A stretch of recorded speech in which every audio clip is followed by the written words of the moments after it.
We are here on Offsite Dirt Network, high performance build. And the question we're answering today is, how is your house a system? Mark, how is it a system? Well, thank you so much, Audrey. And it's because of necessity, right? We take this back to a cave, we might have a really nice solid wall protecting us on 5 sides, and then there would be an entry point, and a lot would come and go through that entry point.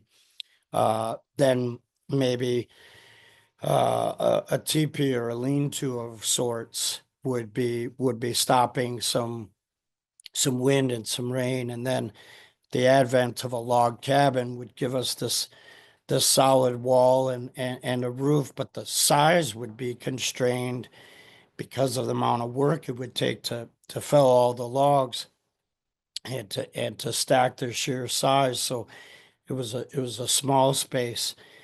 Continuing further, we start adding kitchens and baths inside of these spaces. And so the more you add into it, the more you try to block out the exterior, the more the interior becomes the new problem because it's not a system. Over to you, Sean. Yeah, a really great way to start things off here, Mark, because again, now that we've got this structure, we want to make sure that it's certain or doing a few things. We want to keep the bugs out, the dust out, make it resilient.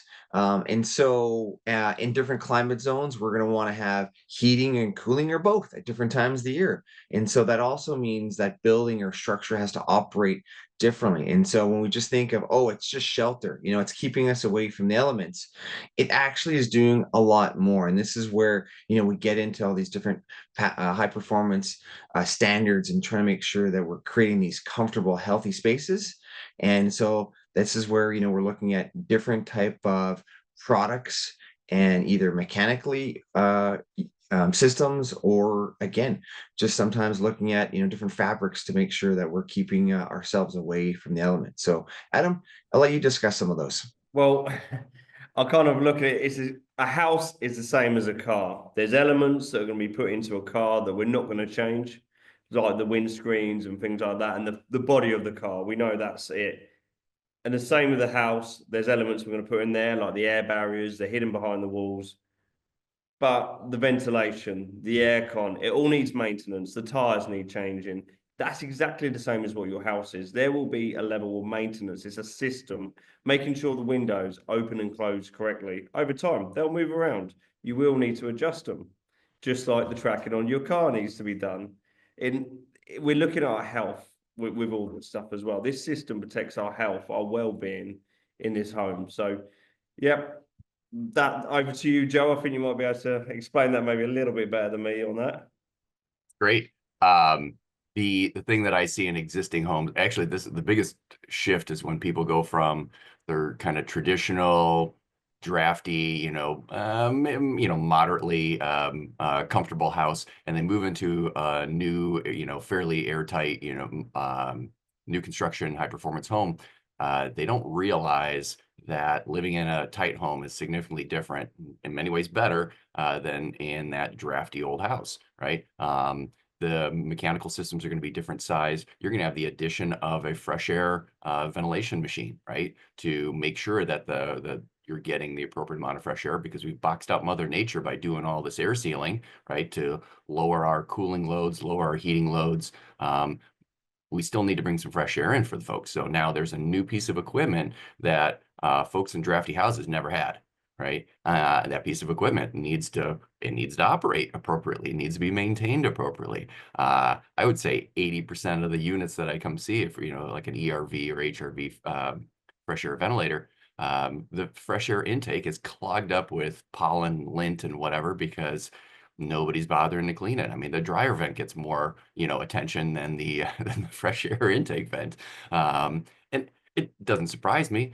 The dryers are right there in front of you, and people kind of know I got to clean it in every, with every load. But what's the interrupt that tells people like, oh, I got to go outside and find my fresh air intake and make sure all the lint's cleared off of that thing.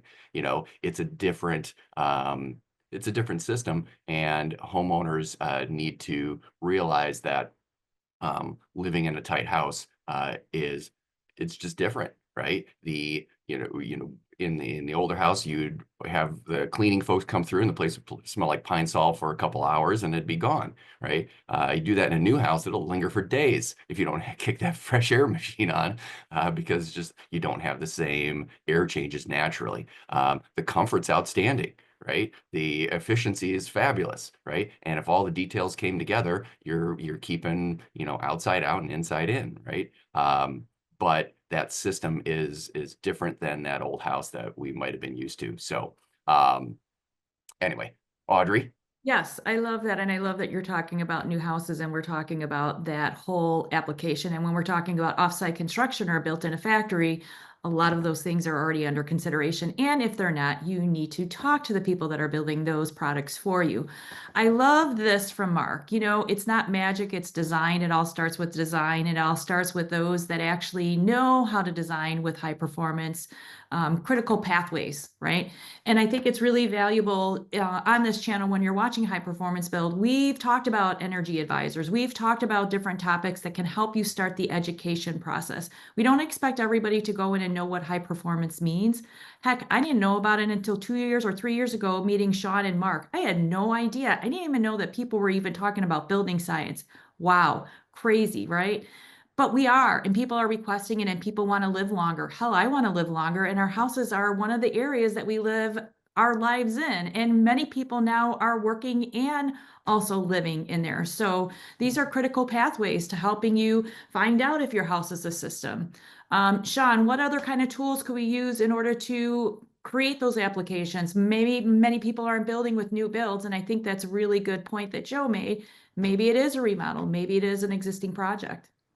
Yeah, so again, that house of a system is key. I mean, we've talked about air barriers and why it's so important, but it's one of those things where like another reason why an air barrier is so important is that it never needs to get fixed and maintained. It gets built into your envelope and then it's there and then it's working the way it is. And the fact that it's stopping the airflow, it's stopping, a lot of those interactions between the interior and exterior, it then able to change, some of the size of equipment that we've spoke about here today is that we don't need this massive heating or cooling system, and now it could be reduced. It could be a different type of system as well, because now, more efficient mechanical systems and equipment could be, used and be downsized. And so there's less maintenance or less cost of maintenance down the road because we're looking at systems that are different. So overall, I mean, it's great that we're applying, high performance standards and techniques into our homes. And then again, as Joe was saying too, is making sure that we're aware that you do need to maintain it. But again, it's just changing the language of what typically our shelter has been from either, again, like an office space or a home, and just making sure that we look at things a little differently. And we do that at the Offsite Network. So yeah, over to you, Mark. The canary in the coal mine, right? We are not placing birds in every building to see if the people are going to do all right. That's up to each of us. We are the beautiful little birds that are flying around and make sure that it's all going to work. So if you're a family that cooks, how are you taking care of everything you're cooking so that 4 weeks from now, your daughter's bedroom doesn't smell like cabbage? We're going to take care of those different things that are involved. Be aware of your surroundings, because your surroundings don't care about you. Whether that's new construction or a family or a neighbor that's been in a building for a long time, find a person, make a checklist, and see what's happening. That observation, what you're smelling, what you're seeing, what you're breathing, what you're hearing, and what you touch, all have an effect on how happy we sleep and live our lives. Thank you for joining us on Offsite Dirt. Find these friendly faces and so many more folks right here.